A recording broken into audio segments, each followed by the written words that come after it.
Good morning sir.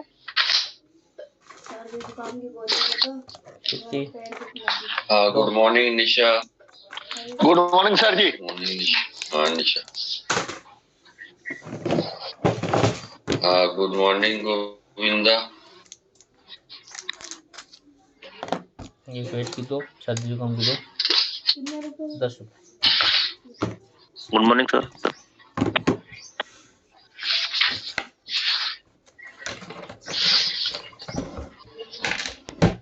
Good morning Manoj Kansal ji. Good morning sir. Good morning Ashraf Hussain ji. Good morning sir. Good morning. Hello hello.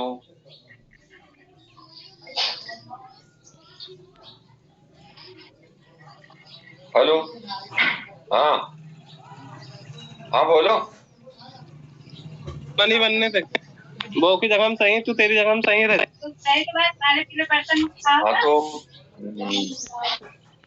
Good morning sir. अब अभी कहाँ पहुँच गए? तो उसको वापस भिजवा रहा है।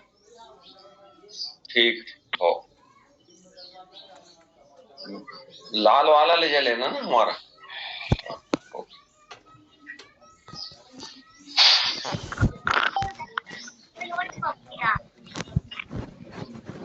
हाँ गुड मॉर्निंग अनसुईया। और लगभग 50% लोग जुड़ चुके हैं और उसमें अपन देखते हैं कि जो लोग नई बुक से कंसल्ट कर रहे हैं वो गोनोरिया है आज का टॉपिक, और इसी को अपन सुजाक के नाम से भी जानते हैं, गोनोरिया या सुजाक। और अपन ने इसके पहले पढ़े थे सिफिलिस, जो कि उपदंश के नाम से जाना जाता है, गोनोरिया और उपदंश। तो इसमें जो सिफिलिस रहता है वो अपन ने कल पढ़ चुके, वो उपदंश कहलाता है, और जो गोनोरिया है वो सुजाक कहलाता है। तो गोनोरिया के बारे में अपन देखते हैं कि ये नई बुक में 20 नंबर पेज पे है, 20। और जिन लोगों के पास पुरानी बुक है तो वो पुरानी बुक में देख सकते हैं, पेज नंबर 13 पेज पे देख सकते हैं। और बाकी जो है वो अपन इसके बारे में पढ़ते हैं। STD disease sexual transmitted disease के अंतर्गत आती है। तो जो अपन ने एसटीडी डिसीजेस जो देखे, माइक म्यूट क्यों नहीं करते? एसटीडी डिसीजेस अपन देख रहे हैं जिसमें कि सेक्सुअल ट्रांसमिटेड या यौन जीवाणु सहित संक्रमित होते हैं, जो इंटरकोर्स के बाद संक्रमित होते हैं। और इसके और संक्रमण के अपन ने टाइप भी बताए कि और किस तरह से संक्रमित हो सकते हैं। उसके अंतर्गत कैंकर करके बीमारी आती, कैंकर, और एड्स, गोनोरिया, सिफिलिस और दूसरी जो बीमारियां रहती वो इसके अंतर्गत ही आती। अब लगभग 59 लोग जुड़ चुके हैं, 60%, 50%। तो अपन उसकी शुरुआत करते हैं। गोनोरिया एक यौन संचारित जीवाणु, सेक्सुअल ट्रांसमिटेड बैक्टीरिया के कारण होने वाला और महिलाओं दोनों को संक्रमित करता है। Male and female both are affected by it. सुजाक अक्सर मूत्रमार्ग, मलाशय या मला को गले को भी प्रभावित करता है। महिलाओं में सुजाक गर्भाशय, ग्रीवा को भी संक्रमित कर सकता है। तो पहले तो ये गोनोरिया के विषय में अपन इंट्रोडक्शन बताएं। जो लोग फ्राइडे के दिन शामिल नहीं हुए थे उनको बताएं कि अपन एसटीडी बीमारी पढ़ रहे हैं, सेक्सुअल ट्रांसमिटेड डिसीज, जो कि यौन संचारित रोग भी कहलाते हैं या इसी को गुप्त रोग भी कहते हैं। और ये मेल और फीमेल के जेनाइटेलिया या पेरिनियम वाले पार्ट में रहते हैं इन्वॉल्वमेंट इसका, और वही पेरिनियम पार्ट इन्वॉल्व होकर अलग अलग सिम्टम, साइन और दूसरे लक्षणों को प्रदर्शित करता है। उसमें अपन ने पहले जो पढ़ चुके फ्राइडे के दिन, वो है सिफिलिस, और उसको अपन उपदंश के नाम से जानते हैं, और दूसरी बीमारी गोनोरिया जो सुजाक के नाम से जानते हैं। तो ये सुजाक की बीमारी अपन आज पढ़ रहे हैं ना। जस्ट मिनट, उधर जाके बात कर लेना, जरा आवाज आ रही।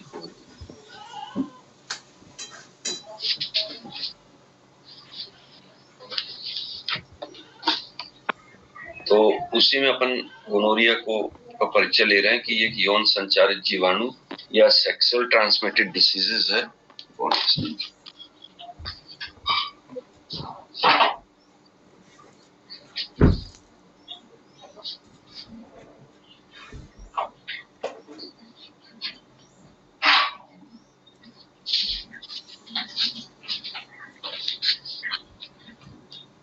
जो पुरुषों और महिलाओं दोनों को, मतलब मेल एंड फीमेल दोनों ही इससे संक्रमित होते हैं। और ये जो गोनोरिया है वो ज्यादातर मूत्रमार्ग, मलाशय या गले को प्रभावित करता है। तो specially it is affected for genitalia, means the urinary tract and rectal यानी जीआईटी ट्रैक्ट एंड गले।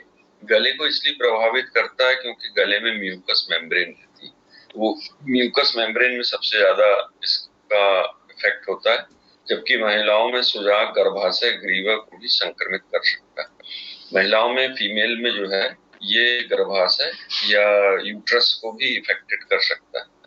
गोनोरिया सबसे अधिक योनि, मुख या गुदा मैथुन के द्वारा फैलता है। ये अगर इसको ट्रांसमिटेड देखें कि किसके द्वारा फैलता है, तो ये विजाइना के द्वारा, मुख या गुदा, माउथ और रेक्टम के द्वारा भी फैलता है। और ये सेक्स के दौरान ही फैलता है। जैसे कि अपन जानते हैं कि कुछ लोग जो है वो नॉर्मल सेक्स ना करके सोडोमी करते हैं। सोडोमी का अर्थ होता है कि एनल मार्ग से सेक्स करना अथवा ओरल मार्ग से सेक्स करना, सोडोमी के अंतर्गत आता है, जो कि अपराध में आता है। पर यदि कंसेंट सेक्स है तो फिर वो अपराध की श्रेणी में नहीं आता। घर के अंदर किए जाने वाले कोई भी सेक्स जो है वो अपराध की श्रेणी में नहीं आते जब तक कि वो मामला जो है वो बाहर प्रदर्शित ना हो, मतलब कि पुलिस में या दूसरी जगह नहीं जाए। वो कंसर्न सेक्स के अंतर्गत आता है, तो जिसमें कि इस तरह की जो हैबिट्स हैं वो बीमारी को फैला देती है। गोनोरिया सबसे अधिक इन लोगों को प्रभावित करता है, लेकिन संक्रमित माताओं के बच्चे प्रसव के दौरान संक्रमित हो सकते हैं। शिशुओं में सुजाक सबसे अधिक आंखों को प्रभावित करता है। तो जो इन्फेक्टेड मदर है, अगर मान लो, तो इन्फेक्टेड मदर अगर संक्रमित होती है तो उसका पैदा होने वाला बच्चा ऑलरेडी गोनोरिया से पीड़ित रहता है, और उसकी पहचान रहती है कि उसकी आंखों में सबसे ज्यादा इफेक्टेड होता है, और आंखों में जो कंजक्टाइवा रहता है, वो कंजक्टाइवा पूरा ग्रीन कलर के पस से भर जाता है। ग्रीनिश पस जो है वो उसके अंदर आ जाता है, जिसके कारण उसको परेशानी होती है। इसका अपन कॉजेटिव ऑर्गेनिज्म देखें कि किस कारण होता है, तो गोनोरिया जीवाणु नेसेरिया गोनोरिया के कारण होता है।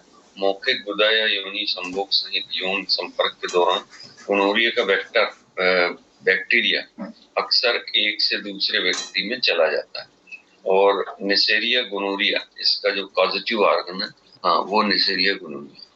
अंकित विश्वास जी टॉपिक का पूछ रहे हैं। जो लोग लेट ज्वाइन होते हैं तो वो टॉपिक से भटक जाते हैं, और आज का टॉपिक है गोनोरिया, या इसी को सुजाक कहते हैं, जो कि एक यौन संचारित रोग है या सेक्सुअल ट्रांसमिटेड डिसीज है। इसलिए इसमें सिफिलिस आती है, गोनोरिया आता है, कैंकर, एड्स जो HIV वायरस के कारण होता है। तो ये इस तरह की बीमारियों अपन पढ़ रहे हैं। ये दूसरे प्रकार के अपन ने गोनोरिया देखे, पहले सिफिलिस देख चुके हैं फ्राइडे के दिन। तो ये कीटाणु का नाम नेसेरिया गोनोरिया लिख लेना, क्योंकि ये वाइवा या 2 नंबर के क्वेश्चंस में, प्रैक्टिकल में ये 2 नंबर के क्वेश्चंस में आते हैं।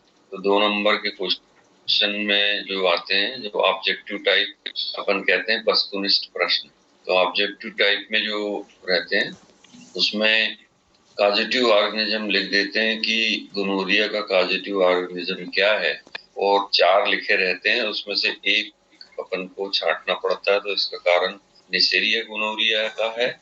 जबकि इसके पहले जो अपन ने उपदंस या सिफिलिस पढ़े, उसका कारण रहता है ट्रेपेनियो पैलिडियम। अनु कुमारी लेट ज्वाइन हुई तुम, good morning. Treponema palladium syphilis का और नेसेरिया गोनोरिया का कारण रहता है। अब देखते हैं इसके जोखिम। जोखिम से मतलब होता है कि इसके कॉम्प्लिकेशन क्या हो सकते हैं। कॉम्प्लिकेशन यानी बीमारी अगर मान लो अपने कंट्रोल में है तो कोई बात नहीं, पर यदि कंट्रोल में नहीं है तो उसके क्या क्या प्रॉब्लम आ सकती है। तो 25 वर्ष से कम उम्र के यौन संक्रमित महिलाओं और पुरुषों के साथ यौन संबंध रखने वाले पुरुषों में गोनोरिया होने का खतरा बढ़ जाता है। तो ये बता रहा है कि जो कम एजेड मेल या फीमेल है 25 ईयर इसमें अप्रोक्सीमेटली दिए है, उनकी म्यूकस मेम्ब्रेन और दूसरी जो विजाइना है या पेनिस है वो बहुत ज्यादा हार्ड या टाइट रहते हैं। ऐसे में यदि मान लो वेरुलेंस बहुत ज्यादा वायलेंस हो, सेक्स के समय क्या होता है कि कुछ लोग बहुत ज्यादा वायलेंट हो जाते हैं, वायलेंट हो तो ऐसी स्थिति में म्यूकस मेम्ब्रेन का कटने फटने चिरने का खतरा बना रहता है। और ऐसी स्थिति में म्यूकस मेम्ब्रेन कटती है तो भलाए ब्लीडिंग थोड़ी बहुत होती है, परंतु उससे जो है वो संक्रमण एक से दूसरे पार्टनर में जाने की पूरी संभावना रहती है। म्यूकस मेम्ब्रेन फटती है तो उसका अपन देख सकते हैं ये कई बार लोअर लिप्स में अंदर की तरफ या ऊपर वाले लिप्स में हल्का कट जाता है, जिसको अपन चूना ऊना खाते हैं तो कट जाता है। तो वही म्यूकस मेम्ब्रेन फटती है जब छाले हो जाए, तो छाले में भी देखते हैं कि वो पूरी फटी हुई दिखाई देती है। एक्चुअली म्यूकस मेम्ब्रेन बनती है स्टर्टिफाइड स्क्वेमस एपिथेलियल सेल्स। जो साइटोलॉजी जब कभी स्टडी होगी तब साइटोलॉजी में पढ़ोगे तुम लोग, इसकी जो फॉर्मेशन है वो बनता है स्टर्टिफाइड स्क्वेमस एपिथेलियल सेल्स। और ये सेल्स की विशेषता रहती है कि ये अपने आप 24 आवर में रिपेयर होने की ताकत रखते हैं, और ये अपने आप रिपेयर हो जाते हैं। एक चला जाता है तो दूसरा बन जाता है। ऐसे ही जो गाल की लेयर रहती है तो वो भी स्टर्टिफाइड स्क्वेमस एपिथेलियल सेल से। इसी कारण जो मेल में शेविंग एविंग करते समय कहीं कट जाए तो उसको पट्टी बांध के नहीं घूमना पड़ता, उसमें फिटकरी या कुछ सॉल्यूशन वगैरह लगा देते हैं एंटीसेप्टिक, और 24 आवर बाद वो पता लगता है कि घाव ठीक ठाक। ये ऐसे सेल्स इस म्यूकस मेम्ब्रेन में भी रहते हैं, तो कटने फटने के दौरान फिर से की हील हो जाते हैं और थोड़ा बहुत उनमें जो है वो कोई इंजुरी लगती है, परंतु जो ओपन होते हैं उससे ये जो इसका कीटाणु अपन पढ़ रहे हैं नेसेरिया गोनोरिया, वो एंटर होने की चांसेस रहते हैं, तो वो खतरनाक रहता है। मेम्ब्रेन की इंजुरी खतरनाक नहीं रहती। अन्य कारण जो हाँ हाँ बोलो। टेस्टिस में सूजन और पेन का सर एक ही रीजन होता है गोनोरिया या बहुत सारे रीजन होते हैं सर? कम से कम 5 रीजन होते हैं टेस्टिस में सूजन और पेन के 5 रीजन हमारे को जहां तक याद है। एक तो सिफिलिस हो गया, दूसरा गोनोरिया हो गया, तीसरा सूजन आती है उसको कहते हैं orchitis. Orchitis means the inflammation of testis, testis का सूजन ऑर्काइटिस कहलाता है। चौथा रहता है इसका कारण हर्निया, जो फीमोरल हर्निया रहता है या इंग्वाइनल हर्निया रहता है, तो हर्निया वहां से होते हुए जब जाता है और ट्यूब जाती है, इसकी जो ट्यूब रहती है इसकी टेस्टिस की ट्यूब जो रहती है यूरिनरी ब्लैडर से, तो वो वहां पर अगर मान लो हर्निएशन हो जाए, हर्निया का मतलब होता है अतिक्रमण। अतिक्रमण का मतलब होता है कोई भी पार्ट अपनी जगह छोड़ के किसी दूसरे पार्ट में चला जाए, तो वो हर्निया कहलाता है। तब ऐसी स्थिति में ये टेस्टिस में स्वेलिंग आ सकती है। इसके बाद अपन ने एक वायरस और पढ़े थे, पैरोटिड ग्लैंड। पैरोटिड ग्लैंड में होने वाली बीमारी मम्स या गलसुआ पढ़े, जिसमें की कॉम्प्लिकेशन में आता है कि मेल में ऑर्काइटिस और फीमेल में पैनक्रियाटिस होने के चांसेस रहते हैं। तो ये ऐसे 5 कारण रहते हैं जो नोन है, बाकी और भी कारण रहते हैं, इन्फेक्शन हो जाना, इंजुरी हो जाना, उसमें यूरिनरी ट्रैक्ट इन्फेक्शन यूटीआई कहलाता है, कोई चोट लग जाना, टाइट कपड़े पहनना, ये सब चीजें रहती। ठीक है Praveen ji. Thank you sir. हाँ, अब अन्य कारक जो आपके जोखिम को बढ़ा सकते हैं, उनमें नया यौन साथी होना। नया यौन साथी होना मतलब कि न्यूली कोई ऐसा व्यक्ति या मेल या फीमेल जो आपका पार्टनर बन रहा है, वो इस रोग को बढ़ाने का चांसेस रहते हैं। ऐसे यौन साथी का होना जो जिसके अन्य साथी भी हो, मतलब मल्टीपल पार्टनर कह सकते हैं, मेल या फीमेल में। ये अपन ने सिफिलिस में भी पढ़े थे। एक से अधिक यौन साथी अगर होते हैं तो उसमें इन्फेक्शन एक से दूसरे में यूटीआई कम से कम होने के चांसेस रहते हैं। कई मामलों में गोनोरिया संक्रमण के कोई लक्षण नहीं होते, हालांकि लक्षण आपके शरीर में कई जगह को प्रभावित करते हैं, लेकिन आमतौर पर जेनाइटल ट्रैक्ट या जननांग पथ इसका इन्फेक्शन में देख सकते हैं। जेनाइटल ट्रैक्ट सिम्टम जननांग पथ प्रभावित करने वाला सुजाक जो भी रहता है, जिसको अपन नेसेरिया गोनोरिया कहते हैं, ये अन्य सिम्टम्स जो महिलाओं और पुरुषों में आते हैं वो अपन देख सकते हैं। ज्यादातर इसके सिम्टम ये क्वाइटस होता है, इंटरकोर्स होता है, उसके 1 महीने बाद प्रदर्शित होते हैं। तुरंत पता नहीं चलता कि उसने जिससे संपर्क किया है वो इन्फेक्टेड अगर है और उसको भी इन्फेक्शन आ गया तो तत्काल उसमें पता नहीं चलता है ना। हम लाइट खोल देते हैं, एक आवाज कर सकते।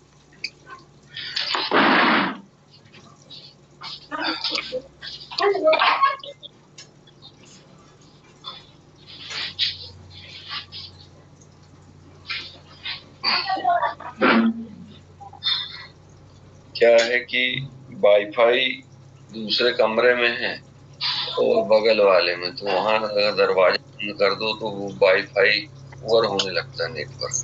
दीपेश अहरवार जी कुछ पूछ रहे हैं क्या?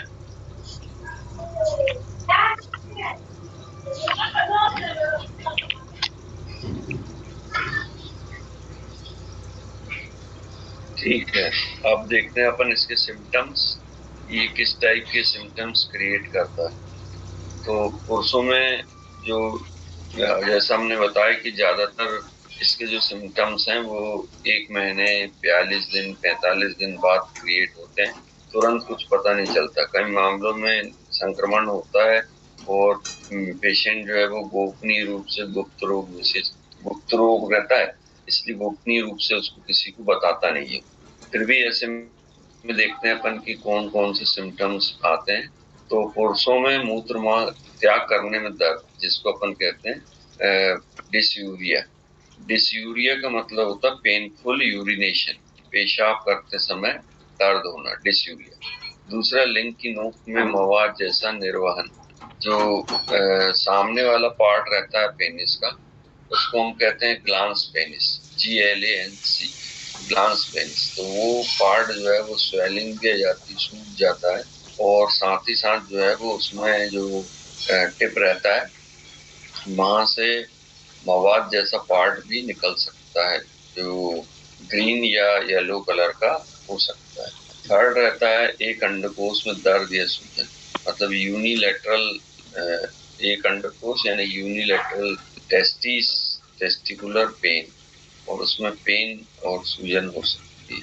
ये पुरुषों में आता है। बाकी अगर सिम्टम बढ़ते हैं तो उसका इन्फेक्शन बढ़ने के साथ साथ पेन होना, दर्द होना, थाई, इनर थाई जो रहती है, medial side of the thigh, उसमें दर्द होना, ये सब शामिल रहता है। महिलाओं में अगर देखें तो योनि स्राव में वृद्धि, योनि से या विजाइना से एक स्राव होता है जिसको अपन बर्थोलिन सीक्रेशन कहते हैं, क्योंकि बर्थोलिन ग्लैंड वहां पर प्रेजेंट रहता है, तो वो बर्थोलिन ग्लैंड से होने वाला सीक्रेशन योनि स्राव कहलाता है। मूत्र त्याग करने में दर्द, female are also suffering from the dysuria, means the painful urination. Third is मासिक धर्म के बीच योनि से खून बहना जैसे ही, और योनि संभोग के बाद ब्लड निकलना। मासिक धर्म के बीच में, 2 मासिक धर्म, मान लो किसी फीमेल को 1 तारीख को जो है वो मेंसेस आई और 2, 3, 4 तक मेंसेस रही, और उसके बाद 5 तारीख से फ्री होकर 15 तारीख तक जो है वो कोई भी मेंसेस नहीं आई, परंतु 16 तारीख को फिर से की मेंसेस आ गई, जो 16, 17, 18, 19 चली, और फिर नेक्स्ट मेंसेस फिर से की हुई 28, 29 को आई। तो 2 मेंसेस के बीच में मेंसेस आ जाए तो उसको कहते हैं metrorrhagia. Metrorrhagia means menses between 2 menses, तो एक ही महीने में या 30-40 दिन में तो 3 मेंसेस आ जाते, तो वो कहलाता मेट्रोरेजिया। यदि किसी फीमेल को मेंसेस के दौरान ब्लीडिंग ज्यादा हो तो उसको कहते हैं मेनोरेजिया, जो पूजा मैडम भी बता रही थी। तो menorrhagia means the bleeding, excessive bleeding during the menses, and metrorrhagia means menses between 2 menses। और एक और भी बहुत सारे रहते हैं, परंतु अपन को यहाँ पर सब्जेक्टिव है तो उसमें 2 ही देखना पड़ता है। पेट या पेल्विक रीजन में दर्द फीमेल में, हिप्स जो रहते हैं पीछे की तरफ, कमर में और हिप में दर्द होता है। पेट में आंशिक रूप से तो या थोड़ा बहुत पेट में दर्द बना रहता है। मलाशय या गुदा में खुजली, मलाशय की मवाद जैसा निर्वहन और मलत्याग के दौरान तनाव होना शामिल, यानी टेनिसमस या टेंशन, खिंचाव सा महसूस होना पास करते समय गुदा मार्ग में, यानी कि मलाशय या रेक्टम और एनस बोथ आर टेनिसमस और spasmodic feeling during the defecation. Defecation मतलब मल त्याग करना, उसके समय फीमेल में मेल में या फीमेल में मल त्याग करते समय खिंचाव का अनुभव होना। आंखों में दर्द, प्रकाश के प्रति संवेदनशील होना, यानी कि फोटोफोबिया। फोटोफोबिया मतलब बहुत ज्यादा लाइट जैसे आता है तो उसके प्रति संवेदनशील हो जाता है। एक या दोनों आंखों से मवाद जैसा स्राव हो सकता है, एक आंख से या दोनों आंखों से, यूनिलैटरल और बोथ बाइलेटरल, दोनों तरफ से जो है वो उसमें ग्रीन अथवा येलो कलर का पस दिखाई दे सकता है। गले में खराश और लिम्फ नोड्स में सूजन शामिल हो सकती है। ऐसे पेशेंट को गले में खराश, जिसको अपन सोरनेस कहते हैं, सोरनेस ऑफ द थ्रोट, वो हो सकती है, या लिम्फ नोड में सूजन हो सकती है। लिम्फ नोड जो है यहाँ पर जैसे टॉन्सिल चेक करते हैं अपन, इसी प्रकार और थोड़ा पीछे आते हैं तो यहाँ पर रहते हैं डीप सर्वाइकल लिम्फ नोड, यहाँ पे रहते हैं सुप्राक्लेविकुलर लिम्फ नोड, और यहाँ रहते हैं कांख में एक्सिलरी लिम्फ नोड। तो यदि ऐसी कोई प्रॉब्लम आती है तो ये लिम्फ नोड जो है वो सूजन आ सकती है। चूंकि जेनाइटल वाला पार्ट है तो जो थाई और पेट का जंक्शन रहता है तो वहाँ रहते हैं फीमोरल लिम्फ नोड। वो फीमोरल लिम्फ नोड का इन्वॉल्वमेंट हो अगर तो वो सूजन उसमें आ सकती है, और चलते समय पैर में दर्द होता है। पैर में मतलब तलुए तरफ नहीं, थाई वाले अपर रीजन में उसको पेन हो सकता है। जोड़, प्रभावित जोड़ गर्म, लाल, सूजे हुए और बेहद दर्दनाक हो सकते हैं। तो इफेक्टिव जॉइंट्स रहते हैं उसमें लाल, सूजे हुए, रेडनेस रहेगा और स्वेलिंग रहेगी और बेहद दर्द हो सकता है। पेनफुल प्रॉब्लम्स इस टाइप से आ जाती है। अब आते हैं अपन जांच में, यानी कौन कौन सी इन्वेस्टिगेशन अपन करा सकते हैं। तो मूत्र परीक्षण व मूत्र मार्ग में बैक्टीरिया की पहचान करने में मदद कर सकता है। यूरिन इन्फेक्शन अगर है तो अपन यूरिन रूटीन माइक्रोस्कोपिक पहले करवाते हैं, रूटीनली और माइक्रोस्कोपिक। तो उसमें रूटीन में कलर क्वांटिटी देखते हैं और माइक्रोस्कोपिक में उसमें आरबीसी, डब्ल्यूबीसी की मात्रा, पस सेल, एपिथेलियल सेल्स की मात्रा, इनका पता लगा सकते हैं। यदि मान लो पेशेंट को गोनोरिया होगा तो पस सेल जो है वो 50 HPF से ज्यादा आते हैं, 50। तो पस सेल कितने रहना चाहिए इसमें? 1 या 2 HPF, 1 या 2% रहना चाहिए, क्योंकि पस सेल यूरिनरी ट्रैक्ट में बनते ही हैं, और इसलिए बनते हैं क्योंकि यूरिन जो है वो खारा होता है और अंदर किसी भी प्रकार के बैक्टीरिया को जन्म दे सकता है। पानी अगर जिस दिन पानी पेशेंट नहीं पीता या बहुत कम पीता है तो ऐसी स्थिति में जो है पस सेल, एपिथेलियल सेल ये बनने के चांसेस। फिर यदि मान लो आरबीसी वगैरह निकली तो उसमें आरबीसी भी ट्रेस होगा, जिसको अपन हेमेचूरिया कहते हैं। ब्लड वगैरह भी अगर आ रहा है तो हेमेचूरिया। तो पहला इन्वेस्टिगेशन हो गया यूरिन रूटीन एंड माइक्रोस्कोप। इसमें सेल की मात्रा पता लग जाती है। बस सेल में अगर मान लो कोई कॉलोनी डेवलप हो रही है निसेरिया गोनोरिया की, तो वो भी आ जाता है। और अगर कल्चर सेंसिटिविटी बता दी है, बस जब यूरिन का कल्चर सेंसिटिविटी करते हैं, सेकंड है ये। पहला रूटीन और माइक्रोस्कोपिक देखिए, दूसरा रहता है urine for culture and sensitivity. तो कल्चर में पता लग जाता है नंबर ऑफ सेल्स की मात्रा, और सेंसिटिविटी में पता लग जाता है एंटीबायोटिक की मात्रा। प्रभावित एरिया का स्वैब, जैसे कि गले, मूत्रवाहिक, योनि, मलाशय का एक स्वैब बैक्टीरिया जमा कर सकता है, जिससे एक प्रयोगशाला में पहचान किया जा सकता है। स्वैब टेस्ट अपन में पहले भी कई बार बता चुके हैं। एक डंडी रहती है जिसमें सामने कॉटन लगा रहता है, और वो गले से हल्का सा निकाल के और स्लाइड में अपन रखते हैं। स्लाइड को माइक्रोस्कोपिक टेस्ट के लिए लेबोरेटरी में भेज दिया जाता है। उसमें अगर किसी प्रकार का नेसेरिया गोनोरिया प्रेजेंट है तो वहां से पॉजिटिव रिपोर्ट आती है, नहीं है प्रेजेंट तो नेगेटिव रिपोर्ट आती है। और वो भी आ जाता है लिख के कमेंट्स की कौन सी प्रॉब्लम और इससे रिलेटेड हो सकती है। इसी प्रकार मूत्र मार्ग से अगर प्रॉब्लम आ रही है तो ग्लांस पेनिस, जो पेनिस का सबसे सामने वाला पार्ट रहता है, उसका स्वैप किया जाता है, या उससे अगर कोई पफ निकल रहा है तो उसकी कल्चर सेंसिटिविटी की जाती है, ताकि अपन एक्चुअल बीमारी के बिल्कुल करीब पहुंचकर उसका इलाज कर सकें। फिर महिलाओं के लिए गोनोरिया के लिए होम टेस्ट किट उपलब्ध रहता है, जिसमें प्रेगनेंसी टेस्ट जैसे आता है एलिजा का, इसी प्रकार होम टेस्ट किट रहता है, जिसमें वो किसी भी प्रकार के इन्फेक्शन यूरिन के द्वारा जांच की जा सकती है। उसमें पट्टी रहती है, इस प्रकार की पट्टी रहती है, और उसमें यूरिन का 1 ड्रॉप 2 ड्रॉप डाल किसी भी बीमारी को पॉजिटिव नेगेटिव ये अपन बता सकते हैं। जैसे कि प्रेगनेंसी में प्रज्ञा करके किट आती है, और एक यूरिन सुबह की डालते हैं, उसमें कोरोनिक हार्मोन अगर है तो पॉजिटिव आता है, नहीं है तो नेगेटिव आता है। कोरोनिक मेम्ब्रेन, कोरियोनिक मेम्ब्रेन जो बच्चे के ऊपर होती है, एमनियोटिक मेम्ब्रेन और कोरोनिक हार्मोन निकलता है उससे, एमनियोटिक मेम्ब्रेन रहती है तो उसकी उपस्थिति के कारण वो पॉजिटिव हो जाता है।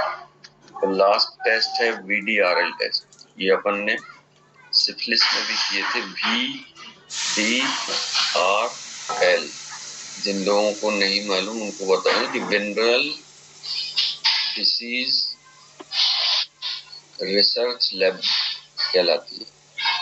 Venereal disease research lab, lab मतलब लेबोरेटरी, ये टेस्ट होता है VDRL। तो VDRL में टाइप ऑफ गोनोरिया की जो और भी वैरायटी वो तक बता दिया जाता है कि भाई इस टाइप का वैरायटी, ताकि कल्चर सेंसिटिविटी में उसके बाद अपन को उपचार में या ट्रीटमेंट में हेल्प मिल सके। ये टेस्ट होते हैं। बाकी CBP करा सकते हैं आप, CBP विद ESR, जिसमें ESR की मात्रा पता लग जाती है कि भाई गले से लंग्स में तो नहीं गया टेस्ट, गले से लंग्स में तो इन्फेक्शन नहीं गया, इसका पता लग जाता है। इसके अलावा जो ब्लड टेस्ट होगा उसमें CBP में कंप्लीट ब्लड पिक्चर में WBC की मात्रा और RBC की मात्रा का पता लग जाता है। उपचार, वयस्कों में उपचार का अगर देखें तो एंटीबायोटिक के ट्रीटमेंट में पहले अपन एलोपैथी ट्रीटमेंट देखते हैं, फिर इसके बाद होम्योपैथी ट्रीटमेंट के बारे में अपन बताएंगे। तो एलोपैथी ट्रीटमेंट देखते हैं। जरा जो आवाज बहुत आ रही है उसको बंद करो।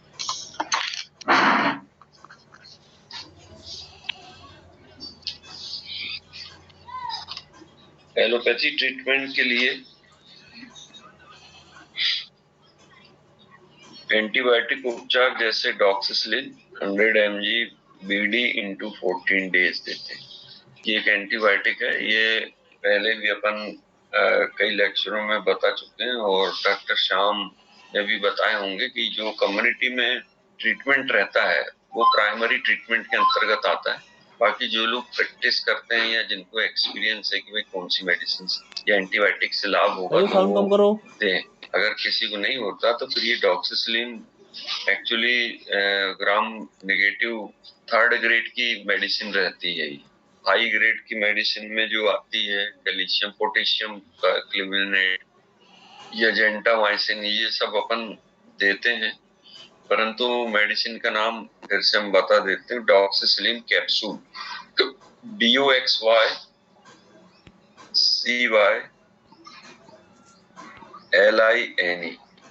डॉक्सिसिलिन कैप्सूल रहती है 100 mg की, जो सुबह शाम 14 दिन तक दिया जाता है।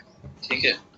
फिर दूसरा इसका जो सिम्टोमेटिक ट्रीटमेंट रहता है, उसमें फीवर के लिए एंटीपायरेटिक पैरासिटामॉल वगैरह इस्तेमाल करते हैं। हाँ, गोपाल सिंह ने डॉक्सिसिलिन की स्पेलिंग भेजे, 100 mg की सुबह शाम 14 दिन तक। फीवर के लिए पैरासिटामॉल और एक एंटी एलर्जिक जिसमें CPM रहती है 100 mg की, डॉक्सिसिलिन 100 mg की। बाकी एंटीपायरेटिक और एंटी पेन किलर और एंटी एलर्जिक में CPM, एंटी ब्रुफिन पेन किलर और एंटीपायरेटिक अगर बुखार हो तो उसकी पैरासिटामॉल का इस्तेमाल किया जाता है। साथ ही साथ शिशुओं के लिए जो एंटीबायोटिक का इस्तेमाल होता है, उसमें सिम्टोमेटिक और सपोर्टिव का इस्तेमाल करते हैं।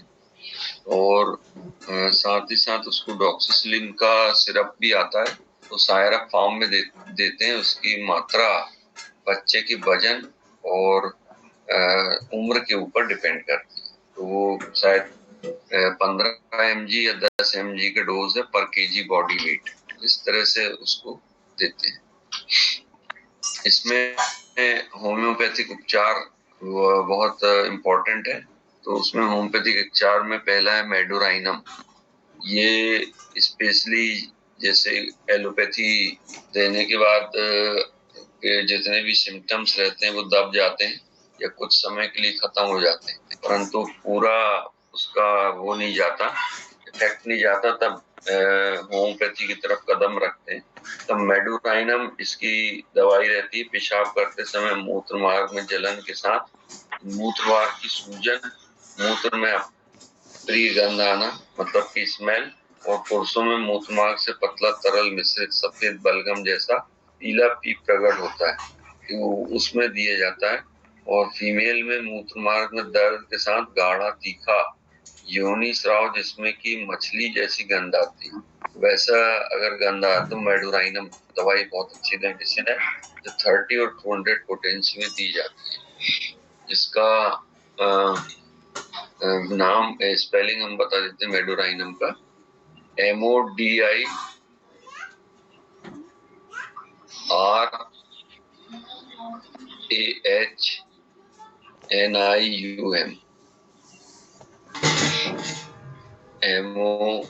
Medorrhinum MODIRAHNIUM।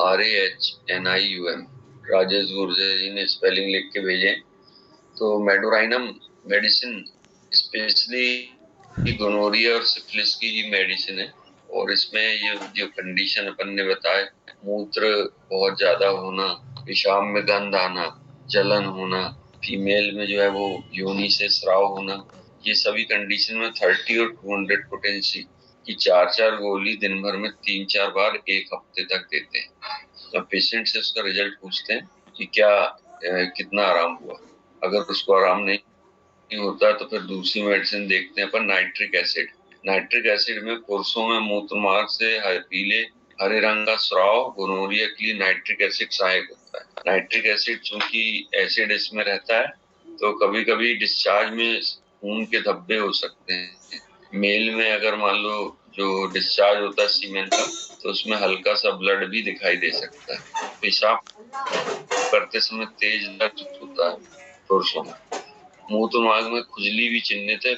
इसमें पीयूष ग्रंथि सूख जाती है और लाल हो जाती है। पीयूष ग्रंथि नहीं, प्रप्यूस कहलाती है। जो ग्लांस पेनिस का सामने वाला जो भाग रहता है, तो फ्रंट वाले भाग में जो चमड़ी है वो कहलाती प्रप्यूस। वो कई बार सूज जाती है और उसमें जलन भी होती है। जबकि मुस्लिम्स में जो है वो प्रप्यूस को हटा दिया जाता है बचपन में, जिसको अपन खतना टाइप का कोई प्रोसेस कहते हैं। उसका एक और नाम है सरकमसीजन, इंग्लिश में कहते हैं सरकमसीजन। जिसमें कि वो हटा दिया जाता है, परंतु हिंदूज में नहीं हटाते, वही स्किन कहलाती प्रफ्यूज। वो प्रफ्यूज में कई बार जलन अथवा जो है वो लालपन, रेडनेस हो सकती है। नाइट्रिक एसिड मेडिसिन इसमें दी जाती है। मूत्रमार्ग में खुजली अथवा जलन की कंप्लेंट, अंडकोश में दर्द, सूजे हुए कोमल हो सकते हैं। कोमल होना का मतलब होता है कि हार्डनेस ना होके बिल्कुल सॉफ्ट होते हैं ये अंडकोश या टेस्टिस। ऐसी स्थिति में जो है वो नाइट्रिक एसिड दी जाती है। नेक्स्ट मेडिसिन है वो नाइट्रिक एसिड 30 और 200 पोटेंसी में दिन में 3 या 4 बार देते हैं अपन 10 दिन तक। नेक्स्ट मेडिसिन है कैनाबिस सटाइवा। कैनाबिस सटाइवा और कैनाबिस सटाइवा पुरुषों में मूत्र मार्ग से पानीदार बलगम या प्रूलेंट डिस्चार्ज जैसा निकलता है। लगभग सिम्टम एक से आते हैं। पेशाब करने पर मूत्र मार्ग में जलन, तेज दर्द हो सकता है और ग्लांस, पेनिस लाल सूजे हुए हो सकते हैं। सामने वाला पार्ट जो है वो सूजा हुआ हो सकता है, तब उसमें कैनाबिस सटाइवा का भी रोल रहता है। चौथी मेडिसिन देखते हैं अपन होम्योपैथी में रोडेड्रॉन। रोडेड्रॉन में विशेषता रहती है कि इसमें पानी से व्यक्ति जो है वो भीग जाता है, या पानी बरसात के दिनों में अगर उसको सूजन, दर्दनाक अंडकोश इस तरह की प्रॉब्लम आए और फटने, दबने या चिपकाने में दर्द होता हो पेशेंट को, जैसे टाइट जीन्स कोई पहन लेता है तो उस समय अगर दर्द होता है, बैठने पे दर्द बढ़ जाता है और चलने से ठीक होता है। पेशेंट कंप्लेंट करता है कि जब बैठता है वो तो उसको ठीक लगता है और चलने से दर्द शुरू हो जाता है, तब ऐसे में रोडेड्रॉन देते हैं। अंडकोश कड़क महसूस होते हैं, छूने में दर्द होता है। इससे पहले अपन ने कैनाबिस में देखे थे कि अंडकोश सॉफ्ट होते हैं, मुलायम जिसको कहा गया, पर इसमें हार्ड होते हैं और छूने में दर्द होता है, जिसको अपन कहते हैं टेंडरनेस, फीलिंग द टेंडरनेस। मूत्रमार्ग से पतला स्राव हो सकता है, जो यूरिन जाएगा तो उसमें पतला स्राव हो सकता है। और इपिडेमाइटिस के इलाज के लिए रोडेड्राइन का उपयोग उच्च श्रेणी की होम्योपैथिक दवाई के रूप में किया जाता है।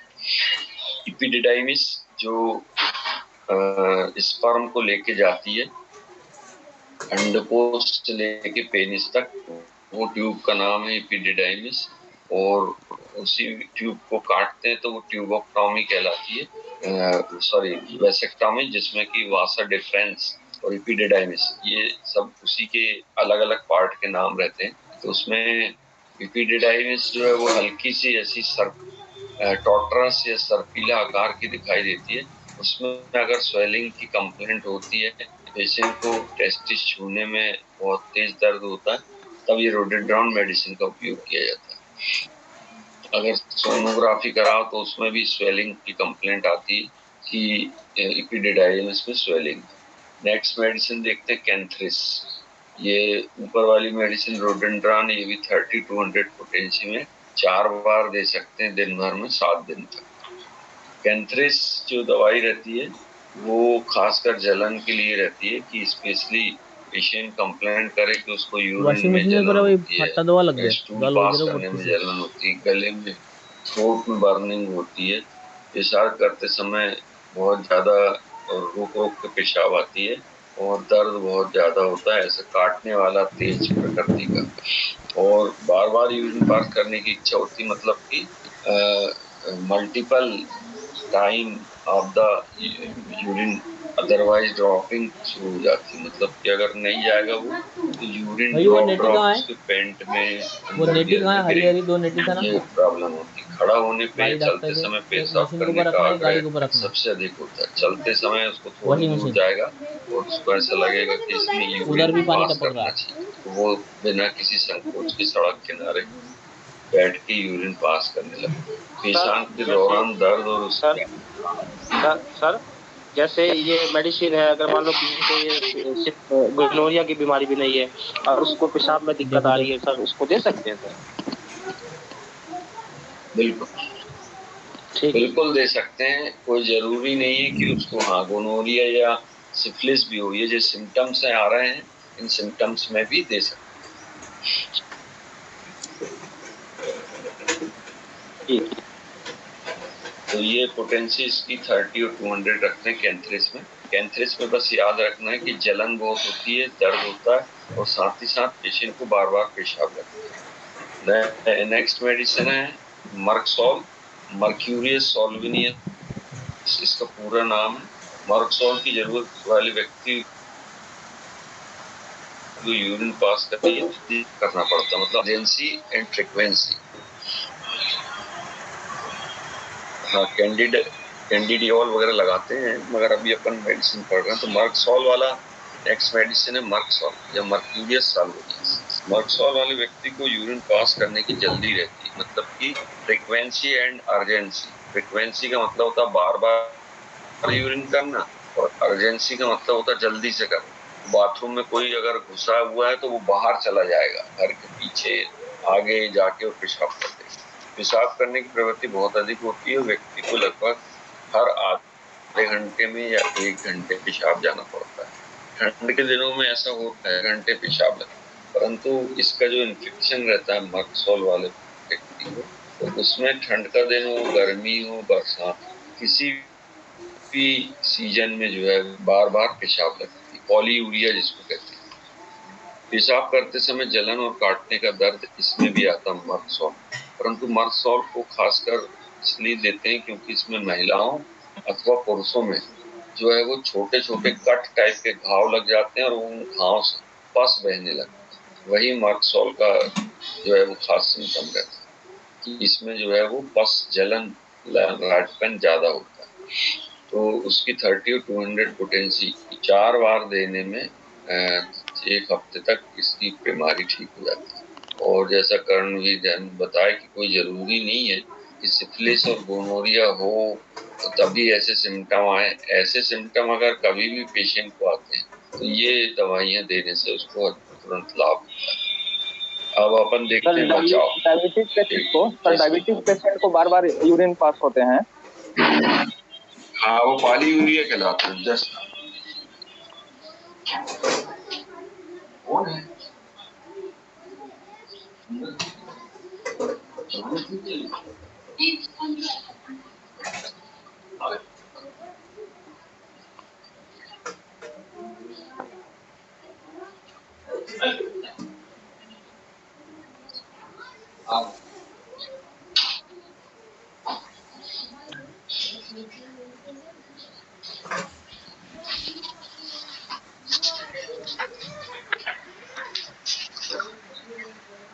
हाँ शर्मा जी, हम सुन नहीं पाए थे, कोई आ गया था, बता।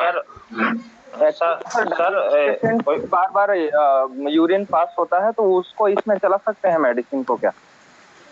हाँ, बिल्कुल। अगर मान लो ये डायबिटिक पेशेंट को पॉलीयूरिया रहता है तो उसमें इन मेडिसिन को चला सकते हैं, मगर उसके और भी सिम्टम कलेक्ट कर लेते हैं। अपन ये गोनोरिया से रिलेटेड सिम्टम तो देख ही रहे हैं, पर और भी देखते हैं इसमें सिम्टम, उसके बाद दे सकते हैं, कोई दिक्कत नहीं। सर तो अपन देखते हैं महिला है, एक लेडीज है, उसको डायबिटीज है बहुत ज्यादा, इंसुलिन इंजेक्शन भी लेती है और सर उसको वेजाइना के अंदर बहुत ज्यादा ईचिंग होती है, खुजली होती है। हाँ, तो उसके लिए वो कैंडिडियोसिस करके एक ऑइंटमेंट आता है, ट्यूब। तो कैंडिडियोसिस टैबलेट भी आती, कैंडिडियोसिस ऑइंटमेंट भी आता, तो हो सकता है कैंडिड हो, और नहीं तो उसकी शुगर की जांच कराएं। शुगर वाले पेशेंट, सर शुगर तो ज्यादा है, वो भी यूज कर सकते। शुगर ज्यादा है, शुगर है अगर उसकी प्रॉब्लम तो हाँ, तो उसको फिर दूसरी टैबलेट्स चलेंगी, ये वाली नहीं चलेगी। ये अपन जेनाइटल, हेलो, हाँ है ना, जस्ट हाँ एक हेलो,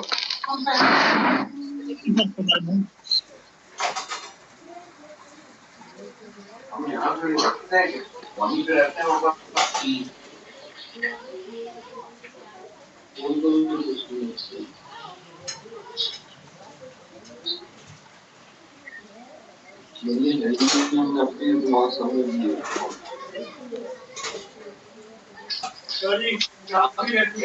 हाँ वहीं रहते था। हेलो हेलो सर, बोलिए। सर मेंसेज में किसी लेडीज को जैसे हैवी ब्लीडिंग होता है तो उसके लिए होम्योपैथिक ट्रीटमेंट क्या देंगे सर? होम्योपैथी ट्रीटमेंट के लिए उसमें देते हैं हेमामेलिस करके एक मेडिसिन आती है, लिख लीजिए HEMAMALIS, हेमामेलिस, यानी एम डबल आएंगे बीच में, हेमामेलिस, HEMAMALIS। हेमामेलिस मेडिसिन उन फीमेल्स के लिए उपयोगी रहता है जिनको मेंसेस के समय ज्यादा ब्लीडिंग होती है हमेशा, जो जिसको कहते हैं अपन मेनोरेजिया। तो मेनोरेजिया में बहुत ज्यादा ब्लीडिंग होने के चांसेस। और क्वेश्चन, हाँ 30 और 200 पोटेंसी दे सकते हैं। सर जैसे मान ले कोई 13-14 साल की बच्ची है और उसको मेंसेस के समय असहनीय दर्द होता है सर, उसमें क्या देते हैं वो? हाँ वो कहलाता है डिस्मेनोरिया। डिस्मेनोरिया का मतलब होता है मेंसेस के समय बहुत ज्यादा दर्द हो। तो मेंसेस के समय अगर बहुत ज्यादा दर्द होता है, हाँ, तो उसमें पल्सेटिल्ला, सीपिया, ये 2 दवाइयां दे सकते हैं। और अगर ब्लीडिंग भी ज्यादा है तो फिर उसको अपन जो है वो केमो एक मेडिसिन आती है वो देते हैं, कौन सी है, एक तो पल्सेटिल्ला, एक सीपिया है, और क्रियोजोट जो दवाई है वो देते हैं। सर गोनोरिया और ये दोनों अलग अलग बीमारी। सर मैं ये पूछ रहा था सर डायबिटीज, हाँ धन सिंह फिर से पूछो। सर मैं ये पूछ रहा था, अभी आप बता रहे थे डायबिटीज पेशेंट को कौन कौन सी मेडिसिन दे सकते हैं सर जिसको हाइपर डायबिटीज हो, जिससे वो अपन डायबिटीज पढ़ेंगे ना तब उसमें सिम्टम के साथ हम बताएंगे। ये अभी तो अपन एसटीडी पढ़ रहे हैं तो इसमें अभी कोई मतलब नहीं, उसमें डिटेल बताएंगे। सर जो गोनोरिया का पेशेंट होता है ना, कभी कभी उसको भी डायबिटीज होती है, उसके बारे में पूछ रहा था। हाँ तो वो दोनों ट्रीटमेंट अलग अलग चलते हैं। डायबिटीज अलग कंट्रोल होती है और ये इसकी जो दवाइयां रहती है सेक्सुअल ट्रांसमिटेड या गोनोरिया की वो अलग रहती है। उसके साथ एक ही मेडिसिन से नहीं कर सकते, तो वो होम्योपैथी में पूरे सिम्टम मिलाना पड़ता है। सर इसमें जैसे अपन 30 पोटेंसी और 200 पोटेंसी देते हैं, तो कौन सी कंडीशन में 30 पोटेंसी और 200 पोटेंसी देते हैं? हाँ अपन ने जैसे 30 पोटेंसी स्टार्ट किए तो 30 पोटेंसी के 4-5 डोज जाने के बाद पेशेंट से अपन उसकी वो लेते हैं, पूछने खैरियत लेते हैं कि भाई क्या हाल है करके। अगर वो 2 दिन में ही आ जाता है कि कहता है कि भाई इसमें उतना ज्यादा लाभ मेरे को नहीं मिल रहा है जितना मिलना चाहिए, तब अपन पोटेंसी 200 की बढ़ा के और उसको बाकी दिन ट्रीटमेंट करते हैं। जब भी अपन बुलाते हैं 3 दिन, पहला विजिट जो है वो 3 दिन बाद और दूसरा विजिट फिर 1 हफ्ते बाद करते हैं, तीसरा विजिट 10 दिन और फिर 1 महीने बाद चौथा विजिट। 3 दिन बाद इसलिए बुलाते हैं ताकि अपन उसके रिजल्ट देख सकें। मतलब रिपीटेशन ऑफ द मेडिसिन या डोज परिवर्तन ये तभी करते हैं जब अपन को सिम्टम्स मालूम पड़ जाए। जी जी जी, अगर फायदा हेलो सर, 30 पोटेंसी ही चलाना चाहिए। हाँ फिर कंटिन्यू 30 पोटेंसी चल रहा है। हाँ thank you sir. Hello sir. हाँ बोलिए सर जो सेक्सुअल इंटरकोर्स के दौरान जो एब्डोमिनल पेन होता है तो वो भी गोनोरिया से संबंधित लक्षण होंगे उसके? नहीं।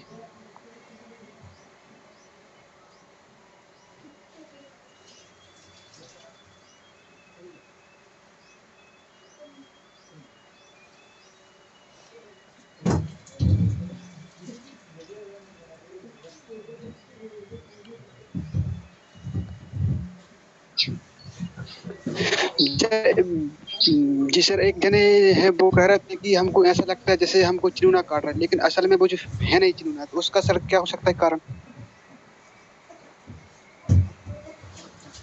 कुछ समझ नहीं पा रहे हैं महेंद्र पाल जी।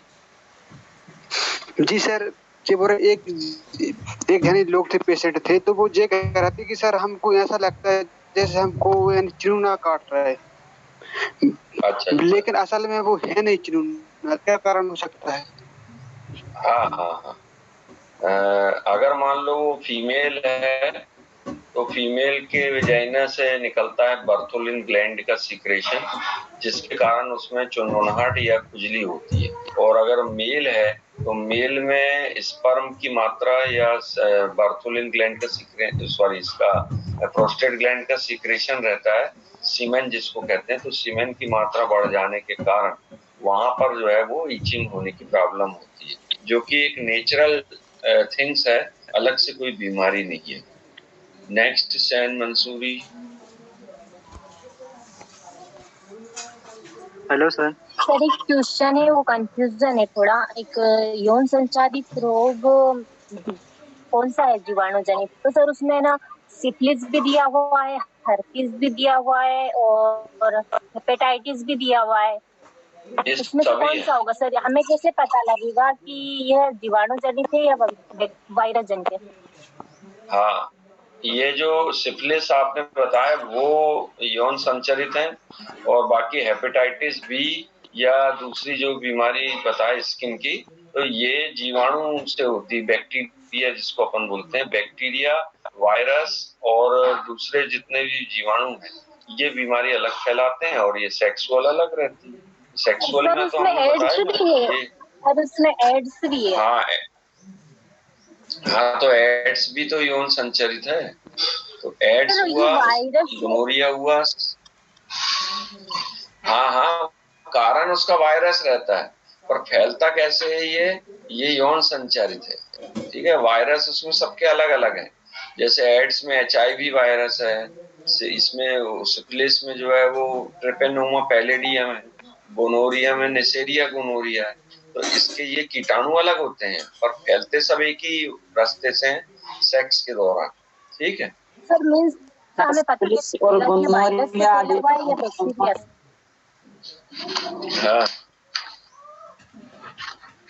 सर, ये मेडिसिन चलती कितने दिन है होम्योपैथिक नॉर्मली? हाँ, होम्योपैथिक मेडिसिन वैसे तो 1 हफ्ते में, अगर एक्यूट बीमारी है तो 1 हफ्ते या 10 दिन में आराम मिल जाना चाहिए। और वो डिपेंड करता है कि मेडिसिन की क्वालिटी कैसी है। लोकल कोई दवाई देते हैं अपन, जिसको जेनरिक बोलते हैं, या कंपनी की दवाई देते हैं तो जो प्योर कहलाती है। वो डिपेंड करता है कि वो कौन सी दवाइयाँ किस कंपनी की ले रहा है वो। अगर मान लो अच्छी कंपनी की मेडिसिन SBL वगैरह की लेते हैं अपन होम्योपैथी, तो within a week and 10 days में रिजल्ट मिल जाते हैं।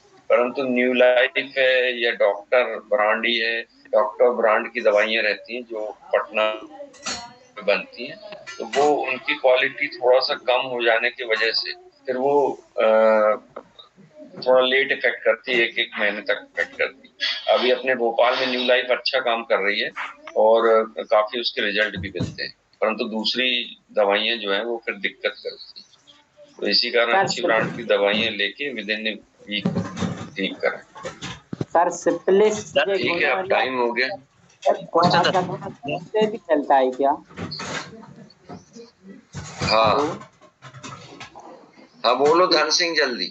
हाँ, इंफेक्टेड ब्लड और आप संक्रमण सुई से भी फैलता है क्या सिफिलिस गोनोरिया? हाँ, ये सब अपन ने यौन जनित रोग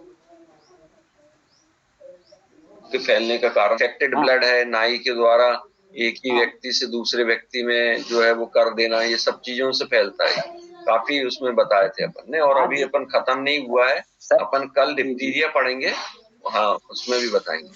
हाँ सर, जेनरिक बताइएगा ना sir, generic medicine and ethical medical. हाँ, जेनरिक मेडिसिन का मतलब होता है जो जिसमें कोई कंपनी का ज्यादा रोल नहीं रहता, उसमें वो सभी कंपनियां तो बनाती हैं, छोटी मोटी इंडस्ट्रीज बनाती हैं, परंतु उसकी प्योरिटी या मेडिसिन की मात्रा उतनी स्ट्रांगली प्यूरिफाइड नहीं होती।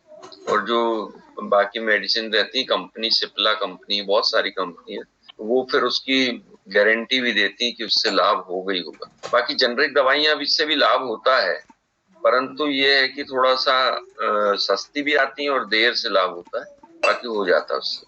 गवर्नमेंट में वही सप्लाई रहती है। ठीक है, अब आज की मीटिंग खत्म, अपन गुड डे, और कल शुरू करेंगे डिप्थीरिया।